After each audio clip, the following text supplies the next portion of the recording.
Hey, so if your LDPlayer suddenly shows a black screen after a Windows update, yeah, you're not alone. In this video, I'll walk you through a few simple fixes that usually solve it pretty quickly. Alright, first things first, just restart your computer. I know, basic, but it actually helps more often than you'd think. After rebooting, right-click LDPlayer and run it as administrator. If that didn't fix it, open LDPlayer settings. You can usually find that gear icon on the side. Then go to Advanced Settings and switch to Graphics Rendering Mode. Try OpenGL if it's on DirectX or the other way around.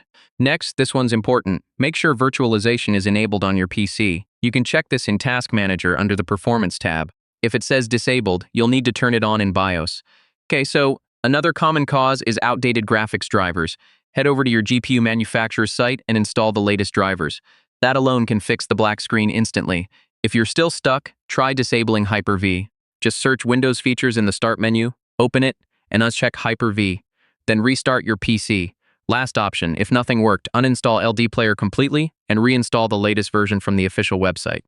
Yeah, it's a bit of a reset, but it usually clears any broken files. So yeah, those are the main fixes that get rid of the black screen issue after a Windows update. Try them one by one, and you should be good. If it worked for you, nice. Glad it helped.